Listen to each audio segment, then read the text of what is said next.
Meghan Murphy is a freelance writer and journalist and is the founder and editor of Feminist Current. She completed a master's degree in the Department of Gender, Sexuality, and Women's Studies at Simon Fraser University in 2012. Meghan began her radio career in 2007 in a trailer in the middle of a sheep field. The show was called The F Word and aired from a tiny Gulf island off the coast of BC. She took full advantage of the unmonitored freedom of pirate radio by drinking beer, reading passages from Andrea Dworkin, and playing Biggie Smalls. She returned to Vancouver, where she joined the coincidentally named F Word radio show, which she hosted and produced until 2012. The Feminist Current podcast is Meghan's current radio project, being progressive, critical, feminist analysis and interviews for listeners around the world. Meghan has been writing about feminism since 2010. She is known for going against the grain and was the first to publish a critique of slut walk back in 2011. And she was also one of the only popular feminist bloggers to publicly articulate both a radical feminist and socialist position against the sex industry. Meghan's critiques of third-wave feminism and objectification in selfies, gender identity politics, and choice feminism have brought both acclaim and attacks. But most of all, recognition as a writer. She is recognized as a writer who isn't afraid to say something different, despite what popular feminism and mainstream media deem to be the party line. Meghan is a contributor to Freedom Fallacy, The Limits of Liberal Feminism, and is currently working on a book project of her own, which takes a critical look at third-wave feminism and calls for a return to the radical movement we do call, second-wave feminism. Meghan has appeared on CBC Radio, Sun News, The Big Picture with Tom Hartman, BBC, Radio 5, and Al Jazeera English, as well as many other media outlets.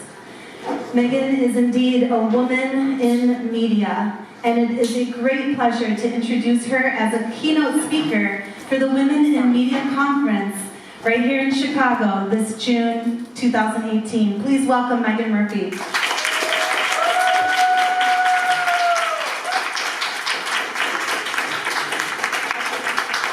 So, if you only followed feminism via mainstream media, you would be under the impression that a new movement was born like every year. There's a new hashtag movement, according to the New York Times, all the time. Yes, All Women in 2014. Why I Stayed, and then semi-recently, after the recording of Donald Trump came out, revealing him talking about, bragging about grabbing women's pussies.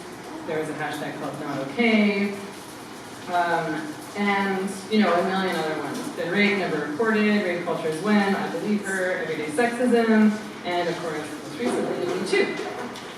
We keep doing this over and over again. We keep sharing our stories of assault and abuse and everyday sexism and realizing over and over again that yes, it is all women, that none of us are alone, that this is systemic, that this keeps happening. I think that the most powerful response of all of these was Me Too. I'm usually pretty cynical of hashtags and hashtag movements because I think they don't often go anywhere, and I think they're often decontextualized.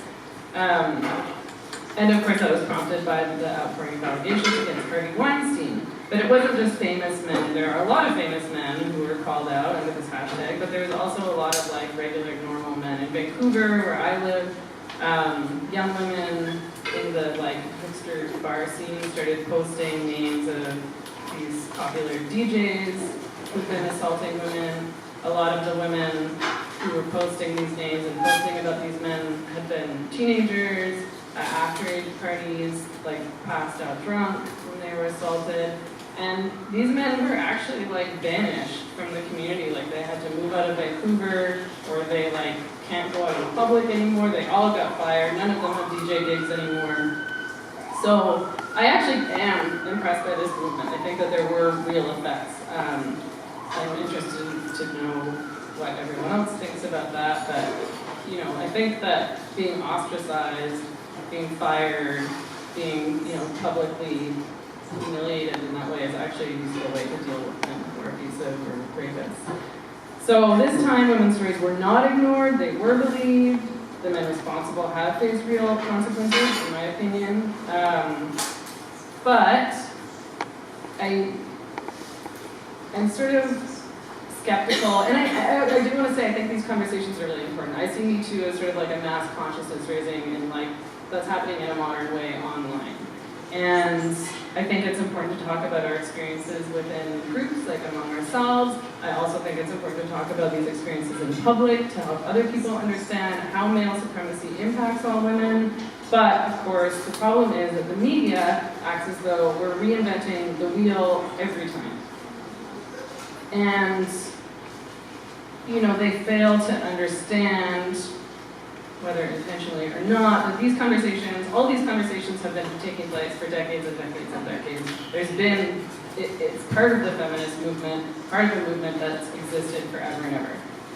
And the erasure of women, the history of the women's movement is a serious problem and a serious threat to women's liberation. And we're seeing the impact of this today as texts that were written not so long ago in the 70s and 80s and 90s even by our radical feminist sisters are erased from the canon. And the young women and men who trash the second wave today do so without even having ever opened these books that they're supposedly critical of, that are, you know, bigoted, irrelevant, old-fashioned, regressive, hateful. And this smearing of the women who led the feminist movement and who created the theory and the activism that has been the foundation for movements like Me Too, are, you know, they're vilified or they're erased. And I think it's really dissuaded younger women from joining the women's movement and instead led them towards this new movement called third wave feminism, which claims to be more modern on account of its inclusivity. Its sex-positive approach, which really just means that it doesn't want to offend men. All these buzzwords, like the third wave has adopted. We're more inclusive, we're sex-positive, blah, blah, blah. They just don't want men to feel left out and pissed off. And the third wave successfully turned the idea of women's solidarity into something offensive that no young woman in her right mind would want anything to do with. And they very effectively co-opted the term intersectionality and turned it into this completely meaningless word, disattached from actually considering the lives of poor women and working class women and women of color, and instead making it really, I think, about virtue signaling and, you know, listing off a million identities. It was the third wave that kind of came up with this concept that women don't have anything in common. You know, we're all different and we all have different personalities and different experiences, so I don't know how you can possibly base a women's movement on that if we're not going to talk about women as a class and women having shared experiences under male supremacy.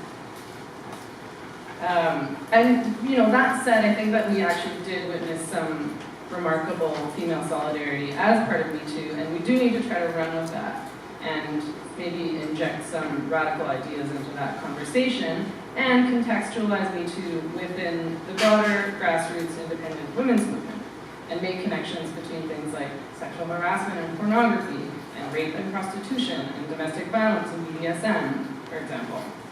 Because the problem is that while these new movements are responding to ongoing misogyny and male violence in an important way, they're decontextualized.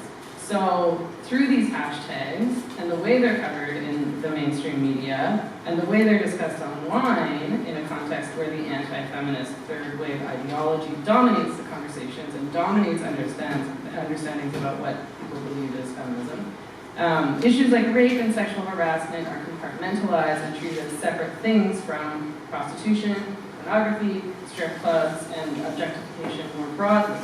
So we're told that, sexual harassment is bad and rape is bad because they're not consensual. But if you consent to abuse, or you consent to sadism, or you consent to gang rape, or you consent to being objectified, then it's fine and we don't need to talk about it. And in fact, we shouldn't talk about it because women are choosing these things, and we don't have opinions about things that women choose and consent to.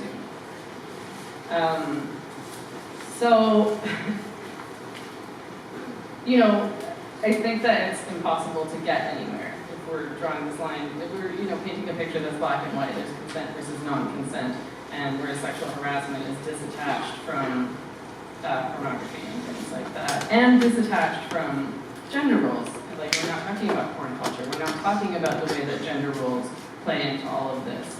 And in fact, I'm sure you've all noticed, gender roles have been rebranded as liberatory now, if you choose to identify with them, which is really unhelpful. And now we have males who identify as women claiming that sexual harassment and objectification and femininity are things that are fun and sexually liberating and empowering alongside these conversations that are supposedly critical of sexual violence and abuse, which are also really about gender socialization and objectification. So the fact that we're being bullied into seeing gender as innate and unchallengeable because it's about how you feel on the inside and some kind of deeply personal part of your identity that absolutely must be validated at all costs lest somebody, implode, is really troubling, considering this supposed concern about men's behavior in and out of the workplace. I mean, if we can't see that gender is a large part of this problem within all this Me Too stuff, we're really screwed. Like, if we can't see that Harvey Weinstein embodies masculinity as a sexually aggressive man who won't take no for an answer, who doesn't respect women's boundaries, who punishes women who don't respect male authority, or who reject him, we're not going to be able to address sexual violence. And I also think that it's kind of worth noting that we see this kind of response from the trans movement as well, that, refusing to allow women to have boundaries, the punishing of women who reject these men's claims to actually be women, the firing of those who don't play along. This is all about masculinity as far as I can tell, and refusing to, let women have boundaries, let women have a voice, let women have safety in spaces, in public spaces. And one of the things that I think is really interesting and revealing about these reactions to these social media movements and hashtags is the shock that's constantly expressed in reaction. The response to Trump's grab her by the pussy comments is a really good example because so many men and women online condemned Trump after the tape came out and called his words shocking and abhorrent. And his words were abhorrent, but they weren't shocking. And it sort of makes you wonder, what planet these people are living on. They're shocked to hear men talk this way. It's not just Trump that talks like this. This is how all men talk. And if they don't talk like that, they've heard their friends talk like that, and they've heard much worse in pornography. If these people were really shocked and offended by what Trump said, they should be, blown away by what's said in pornography. And they're not. I think that's a lie, first of all. I think shock is a lie. And I think that by allowing this shocked response to happen, we allow people to avoid addressing the problem and to pretend that it's just about individual bad men as opposed to, cultural problem, a problem of porn culture, a problem of patriarchy. When Ben Carson, Republican, was talking about Trump's comments on Fox News, for example, he was like, I've heard much worse in locker rooms. And the host responded, looking shocked, and said, what locker rooms are you hanging out in? It's amazing that all these men are allowed to just lie like this publicly. I hear men talking about this, and I'm not even allowed into the locker room. And so supposedly I shouldn't be privy to these conversations, but I know how men talk. A bunch of athletes responded online and they were like, God, no, don't talk about our locker rooms this way. They're like, we've never heard this. Nobody we know talks like this. And meanwhile, like, we all know that professional sports is like a super misogynist realm where like domestic abuse happens and rape happens, and of course sexual harassment happens, where they all buy prostitutes, and of course I'm sure are porn users. So that's a load of shit. And then we have liberal feminists like, I'm not sure if you're familiar with Ijeoma Oluo, who she runs a third wave site called The Establishment. But when all this stuff was going on around Trump and this hashtag, she posted on Twitter, "Raise your hands if you've never bragged about sexually assaulting women." Sort of like getting men to be like, no, not me, like to like display all the good guys, right? So they of course jump on this opportunity, insisting they would never speak in such a way, like, no, this isn't normal at all. And again, like, I don't doubt that tons of those guys were Johns and that they all watch pornography. Like, this kind of compartmentalizing that happens, I think, is really dangerous and ridiculous. And another good liberal man, Trevor Noah of The Daily Show, also made fun of this Carson clip. And what he said was, they're conflating sex talk with sexual assault talk.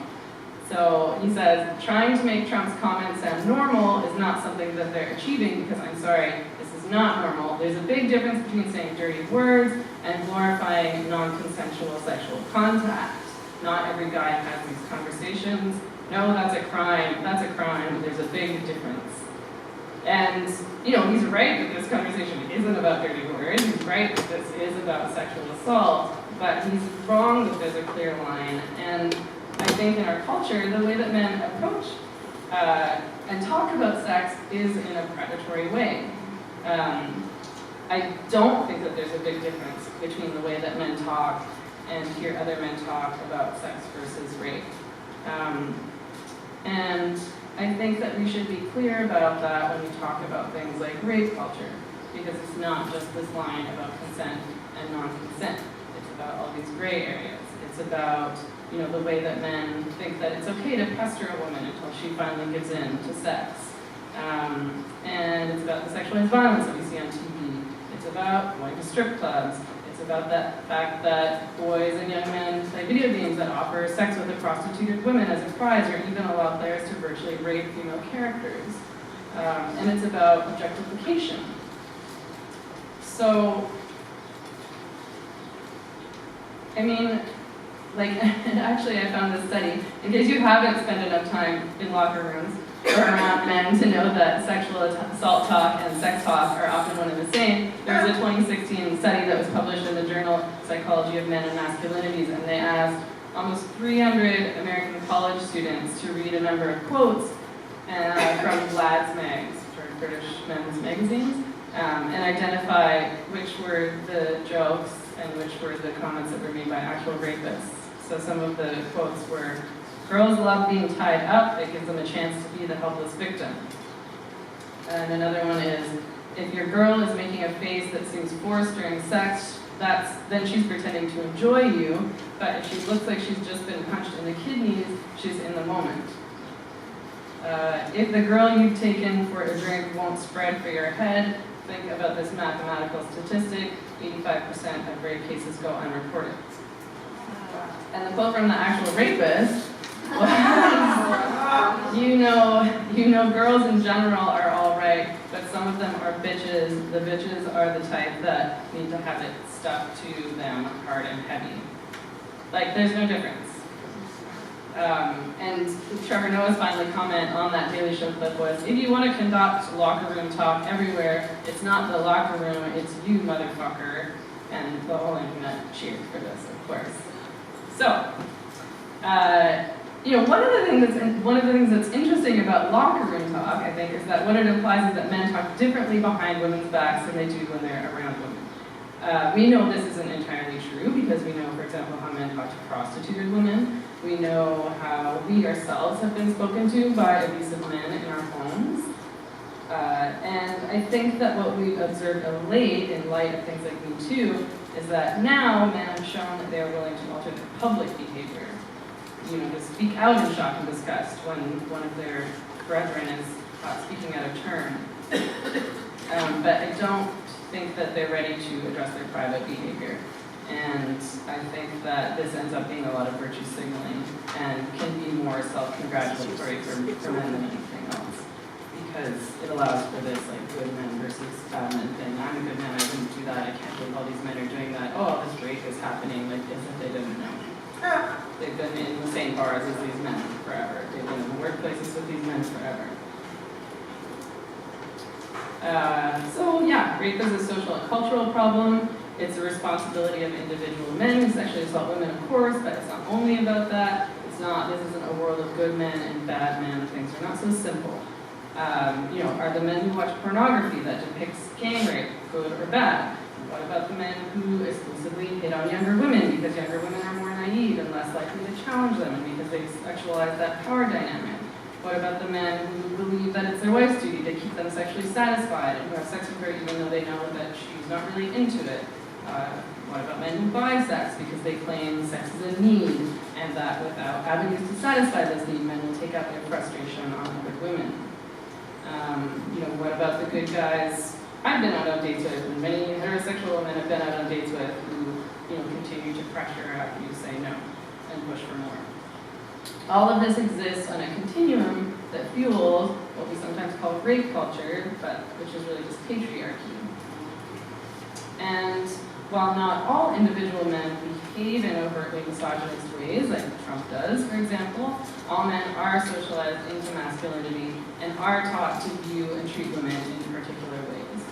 And naturally, I want individual men to reject this, but I don't buy for a second that all these men who came out and condemned Trump's comments and condemned the men called out during Me Too haven't done or said something similar or heard something similar from men or are worse informed. So I think if we allow men to point to Trump and say, what a bad guy, and meanwhile claiming they would never say such a thing, never condone these words, never accept behavior like that from other men, they can continue as they always have and change nothing. They can continue going to strip clubs and watching porn, or laughing or staying silent when their friends make these misogynist comments. So our media and our culture in general really love scapegoats. We love to individualize, we love lone madmen and anomalies, and we love bad guys. We like men who abuse their wives to be monsters, not our friends or relatives. We like men who rape to be deranged strangers who jump out of the bushes, not husbands or boyfriends. Because this makes it all the easier for women to go back home to our good men. And for those men to shake their heads and pat themselves on the backs for being good instead of bad, like Weinstein or Trump. And of course, I think Weinstein and Trump are really bad men. But in Trump's case, it was these words, like this grab their pussies thing, that really shocked the nation and got so much attention in mainstream media and really proved that he was a misogynist. Not that he owned a strip club, not that he owned Miss Universe, not that he abused his ex-wife. Those things are totally acceptable and normal and not really any of our business as far as the mainstream media is concerned. And this is that compartmentalization that I'm talking about that kind of refuses to connect these practices to rape culture, which is a really big problem. And this is also why these viral hashtags, disconnected from the feminist movement, will never successfully address the issues that they claim to be complaining about or addressing or criticizing. And of course, the media would prefer to cover viral hashtags as powerful new movements over feminism, which actually is a movement, because if we talk about feminism instead of hashtag, we have to start connecting the dots. We can't just wring our hands and say, oh, there's so many women being raped, this is so awful. And instead we have to say, why are men raping women? What is it about our culture that teaches men to treat women in this way? We have to be accountable as a society when we talk about feminism instead of hashtags. I think we're still facing many of the same issues today that our second wave sisters were. And in some areas things are better, and in some areas things are worse. The pornography that exists today is more graphic and more brutal and much more easily accessible than it was in the past. We're facing the destruction of women's spaces and rights, and the attack on those spaces and rights is being called progressive and is being supported by many who claim to be feminists. So I think that it's our job, in thinking about what we can do with all these hashtags and all the media attention that these kinds of hashtags and new movements get, I think it's our job to make sure that feminism is centered in these conversations and that we can show how porn and rape culture are connected. And I think we need to work really hard to keep the work of our second wave radical sisters alive and refuse to allow it to be smeared and disappeared.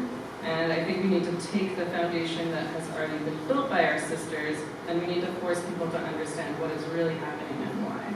And we need to do it now. We need to jump on opportunities whenever we can, like Me Too. Me Too is a good opportunity to contextualize the behavior of men like Weinstein and all these extra DJs who thought they were untouchable within a context of porn culture and male entitlement. We have this knowledge and we have this power, and we need to share it with our sisters who have been told far too many times that there is such a thing as consensual abuse and that they don't need to worry themselves about that. And we need to show the world what real solidarity and courage looks like.